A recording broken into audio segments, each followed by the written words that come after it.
আজকে আলোচনা করব স্টেজিং অফ সার্ভাইকাল ক্যান্সার সম্বন্ধে এবং এর ট্রিটমেন্ট সম্বন্ধে। তো ফাইনাল ইয়ারের যারা স্টুডেন্ট আছে তাদের ক্ষেত্রে বলে রাখি এটা কিন্তু খুব ইম্পর্টেন্ট একটা প্রশ্ন। তাহলে কি কি স্টেজিং রয়েছে সার্ভাইকাল কার্সিনোমার? আগের ভিডিওটা অবশ্যই দেখে নেবে, এটা হলো সেকেন্ড ভিডিও। একে চারটে ভাবে স্টেজ করা হয়। কি কি? স্টেজ 1 সার্ভাইকাল ক্যান্সার কোথায়? সার্ভিক্সে হচ্ছে, সার্ভিক্সের এই পার্টে হচ্ছে, তাহলে এটা ইউটেরাস, এটা সার্ভিক্স এবং এটা হলো ভ্যাজাইনা। তাহলে স্টেজ 1 হবে যে ক্যান্সারটা হবে, এই ক্যান্সারটা এই সার্ভিক্সের মধ্যেই থাকবে, কনফাইন টু দ্য সার্ভিক্স, অর্থাৎ সার্ভিক্সের বাইরে স্প্রেড করবে না, সেটা হচ্ছে স্টেজ 1। স্টেজ 2 হচ্ছে সার্ভিক্স থেকে সার্ভিক্সের বাইরের পুরো স্প্রেড করে যাবে, কিন্তু কতটা স্প্রেড করবে? পেলভিক ওয়াল অব্দি স্প্রেড করবে না এবং ভ্যাজাইনার যে লাস্ট পার্টটা রয়েছে, থার্ড পোর্শন, সেইখান অব্দি স্প্রেড করবে না। অর্থাৎ সার্ভিক্স থেকে স্প্রেড করবে লোকাল এরিয়াতে, কিন্তু সেটা পেলভিক ওয়ালকে টাচ করবে না, বা ভ্যাজাইনার যে লোয়ার 1/3 পোর্শন রয়েছে সেই অবধি টাচ করবে না। এটা হচ্ছে স্টেজ 2। স্টেজ 3 হচ্ছে স্প্রেড করবে ডেফিনেটলি। কতটা স্প্রেড করবে? যে পেলভিক ওয়াল রয়েছে আপ টু দ্য পেলভিক ওয়াল এবং ভ্যাজাইনার যে লোয়ার 1/3 পোর্শন রয়েছে এই অবধিও স্প্রেড করে যাবে। তাহলে 3 হয়ে গেল। স্টেজ 4 হচ্ছে,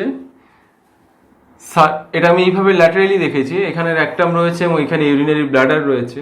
স্টেজ 3 হচ্ছে সার্ভিক্স থেকে স্প্রেড করে সেটা আদার যে অর্গান রয়েছে সেই অবধি স্প্রেড করে যাবে, সেটা হচ্ছে স্টেজ 4। তাহলে বেসিক চারটে স্টেজ তোমরা জানতে পারলে। এরপরে সাবটাইপ রয়েছে। কি কি সাবটাইপ? তাহলে স্টেজ 1-এ চলে আসি। স্টেজ 1-এ কি বলেছিলাম? It is confine to the cervix. এই দেখো সার্ভিক্সের মধ্যেই ক্যান্সারটা স্প্রেড করে আছে, স্টেজ 1। স্টেজ 1-এর দুটো সাবটাইপ, স্টেজ 1A এবং স্টেজ 1B। 1A হচ্ছে যে ক্যান্সারটা হবে সেটাকে কিন্তু খালি চোখে দেখা যাবে না, we can diagnosis or we can find it with the help of microscope. Okay, তাহলে যদি মাইক্রোস্কোপের সাহায্যে আইডেন্টিফাই করি, স্টেজ 1A হবে, তাহলে এটা 1A।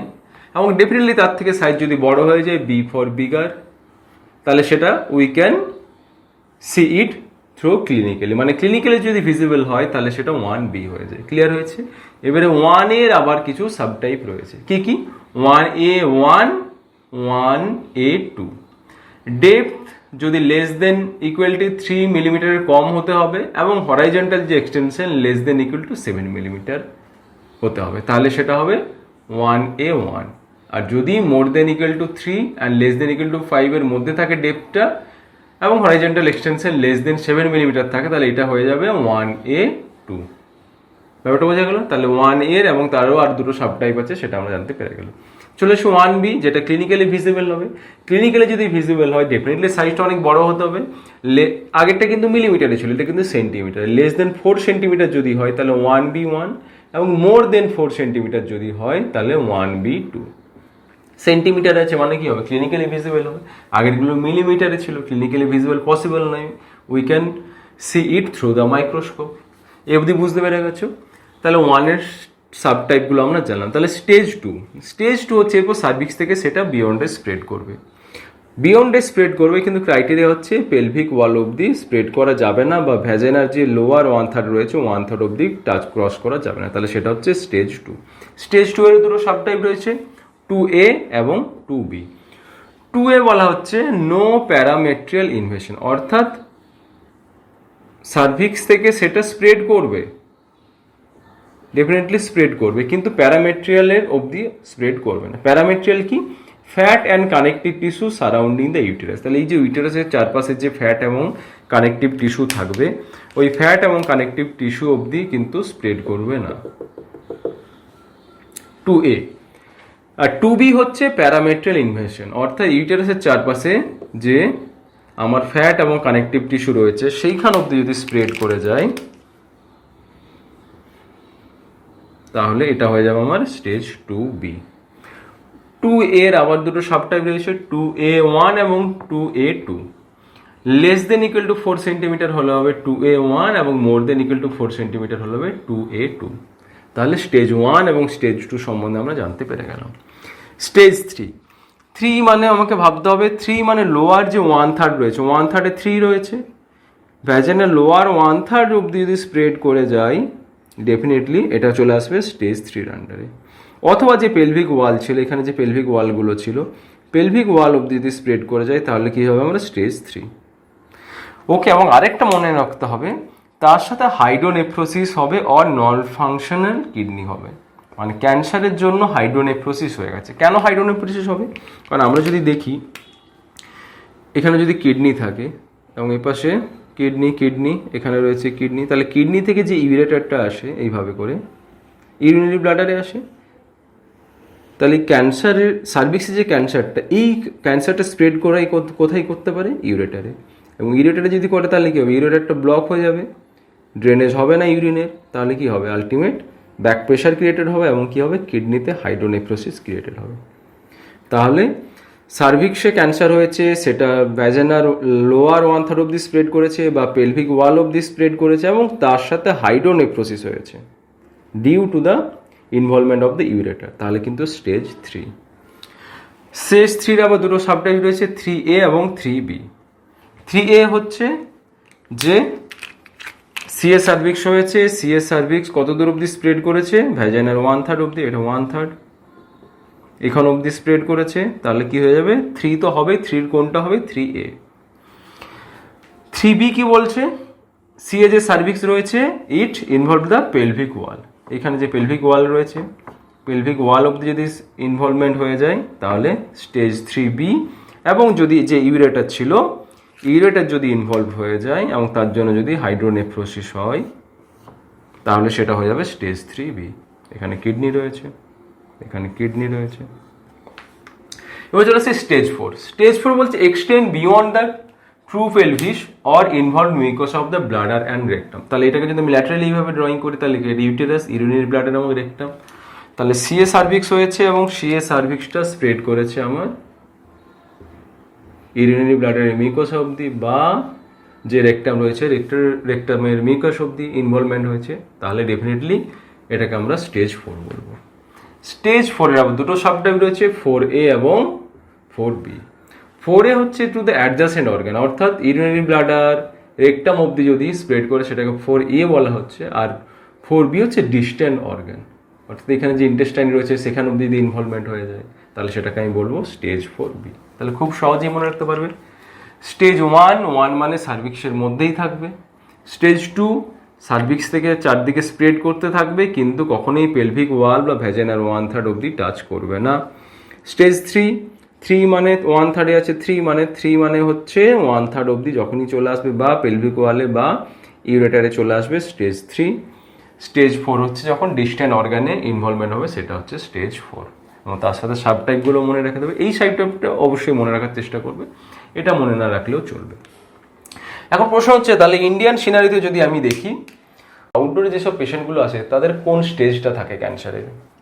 ইন্ডিয়া মানে বুঝতেই পারছো জেনারেলি পেশেন্ট অতটা ক্যান্সার সম্বন্ধে সচেতন নয়, তাহলে এই স্টেজে যখন ক্যান্সারটা থাকে তখনও কিন্তু পেশেন্ট প্রেজেন্ট করে না। তাহলে পেশেন্ট যখন ডক্টরের কাছে আসে তখন তার যে স্টেজিংটা দেখা যায় সাধারণত সেটা হয়ে যায় 3B। তাহলে 3B মানে 3 মানে যখনই মনে রাখবে 3 মানে 1/3, মানে কি বলেছিলাম সার্ভিক্স থেকে ভ্যাজানালের 1/3 অবধি যখনই ইনভলভমেন্ট হয়ে যাবে, তার সাথে পেলভিক ওয়াল বা তার সাথে ইউরেটার যখন ইনভলভমেন্ট হয়ে যাবে। তাহলে 3 বলেছিলাম। 3A হচ্ছে ভ্যাজানাল ওয়াল যদি অবধি স্প্রেড করে 3A, এবং 3B বলেছিলাম যখন সেটা পেলভিক ওয়াল বা ইউরেটারকে স্প্রেড করবে। তার মানে ইন্ডিয়াতে যদি সিনারিও দেখি 3B মানে যখন সেটা পেলভিক ওয়ালে স্প্রেড করে গেছে বা ইউরেটার অবধি স্প্রেড করে গেছে, ওই সময় কিন্তু পেশেন্ট সাধারণত ডক্টরের কাছে এসে প্রেজেন্ট করে। ওকে, এরপর আর কিছু পয়েন্ট তোমাদের জানতে হবে যে সিএ সার্ভিক্স নিয়ে কথা বললাম, it does not drain into the inguinal lymph node, অর্থাৎ এখানে যদি ইঙ্গুইনাল লিম্ফ নোড থাকে, ঠিক আছে, এই সিএ সার্ভিক্স কিন্তু ইঙ্গুইনাল লিম্ফ নোডে কখনোই ড্রেনেজ করে না। Involving endometrium does not change staging. এরপরে কি আছে, এখানে আমার এন্ডোমেট্রিয়াম রয়েছে, এই সিএ সার্ভিক্স যদি এন্ডোমেট্রিয়ামে ইনভলভমেন্ট হয়ে যায় তাহলে কিন্তু স্টেজিংয়ের কোনো চেঞ্জেস হয় না, কারণ স্টেজিংয়ের কোথাও কিন্তু আমরা এন্ডোমেট্রিয়ামের কথা মেনশন করিনি। আর মোস্ট কমন ইনভলভমেন্ট হচ্ছে অ্যান্টিরিয়ার লিফ, সার্ভিক্সের যে অ্যান্টিরিয়ার লিফটা রয়েছে। তাহলে ট্রিটমেন্ট কি? ট্রিটমেন্ট হচ্ছে স্টেজ 1 থেকে স্টেজ 2A1। স্টেজ 1 থেকে যদি আমি শুরু করি, স্টেজ 1 স্টেজ 2A1, অর্থাৎ এখান থেকে এই যে স্টেজ 2A1 কি বলা হয়েছিল, নো প্যারামেট্রাল ইনভেশন এবং সেটা less than equal two 4 centimetre. এই অবধি যদি পেশেন্টের ক্লিনিক্যাল স্টেজটা থাকে সিএ সার্ভিক্সের, তাহলে আমরা কী করবো, রেডিক্যাল হিস্টেরেক্টমি। রেডিক্যাল হিস্টেরেক্টমি মানে কি কি করা হয়, কি কি কেটে বাদ দেওয়া হয়? ইউটেরাস তো ডেফিনেটলি আমরা কাটবো।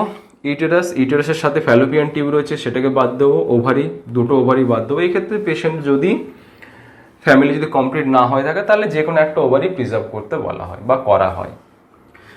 তার সাথে আমরা কি বাদ দেবো? ভ্যাজাইনাল আপার হাফটা আমরা রিমুভ করে দেবো। তার সাথে যে প্যারামেট্রিয়ামগুলোর কথা বলেছিলাম, প্যারামেট্রিয়ামগুলোকে আমরা আলাদা করে দেবো, বাদ দিয়ে দেবো। তার সাথে প্রাইমারি যে লিম্ফ নোড ছিল সেগুলো, এবং এখানে একটা মনে রাখতে হবে, sacral group of lymph node is not removed. এবং মোর দেন ইকুয়াল টু যদি স্টেজ 2A2 হয়, মানে এইখান থেকে বাকি যে স্টেজগুলো বললাম এই স্টেজের মধ্যে যদি ক্যান্সারটা থাকে তাহলে সেক্ষেত্রে কি করা হয়? সেক্ষেত্রে করা হয় কেমো রেডিয়েশন। ওকে, এবং কেমো রেডিয়েশনের দুটো জিনিস মধ্যে মনে রাখতে হয়, পয়েন্ট এ এবং পয়েন্ট বি। কোন কোন পয়েন্টে কেমো রেডিয়েশন দেওয়া হয়? পয়েন্ট এ কোনটা? পয়েন্ট এ হচ্ছে 2 centimetre above and 2 centimetre lateral to the external অস। তাহলে এটা যদি এক্সটার্নাল অস হয় তাহলে 2 centimetre above and 2 centimetre lateral, তাহলে এই পয়েন্টটা আমরা পাচ্ছি। এই পয়েন্টটা হচ্ছে পয়েন্ট এ। এখানে আমরা কি দেবো? কেমো রেডিয়েশন দেবো। Here ureter is under uterine artery. এখানে যেটা হয় যে ইউটেরাইন আর্টারিটা ওপরে থাকে এবং তলা দিয়ে কি যায়? আমার ইউরেটার যায়। এবং পয়েন্ট বি হচ্ছে 3 centimetre lateral to the point A. এটা যদি পয়েন্ট এ হয় 3 সেন্টিমিটার ল্যাটারাল, এটা হচ্ছে পয়েন্ট বি। এখানেও কী দেওয়া হয়? কেমো রেডিয়েশন দেওয়া হয়। এরপর একটা তোমাদের কয়েকটা জিনিস জানতে হয় যে most common cause of death. তাহলে ক্যান্সার হয়ে গেছে, ক্যান্সারের জন্য কি পেশেন্ট মারা যায়, তাহলে মারা যাওয়ার মেন কারণটা কী থাকে? মেন কারণটা থাকে হচ্ছে ইউরেমিয়া। যেহেতু কি বলেছিলাম, স্টেজ কোন স্টেজে পেশেন্ট আসে? স্টেজ 3B, মানে যেখানে অলরেডি আমার কি হয়েছে? ইউরেটার ইনভলভ হয়ে যায়। এখানে যদি আমি দেখি ইউরেটার ইনভলভ হয়ে যায়, তো ইউরেটার ইনভলভ হয়ে যায় মানে 3B স্টেজে চলে যায়, এবং তার জন্য হাইড্রোনেফ্রোসিস হয়, এবং কিডনি রিলেটেড প্রবলেমের জন্য পেশেন্ট কিন্তু মোস্ট কমনলি পেশেন্টের ডেথ হয়। সেকেন্ড মোস্ট কমন ডেথ হচ্ছে haemorrhage, and third most common death হচ্ছে ইনফেকশন। ওকে, তাহলে আমরা স্টেজিং অফ সার্ভাইকাল কার্সিনোমা সম্বন্ধে আলোচনা করলাম, তার সাথে ট্রিটমেন্ট সম্বন্ধেও জানলাম। ওকে, চলো, থ্যাংক ইউ।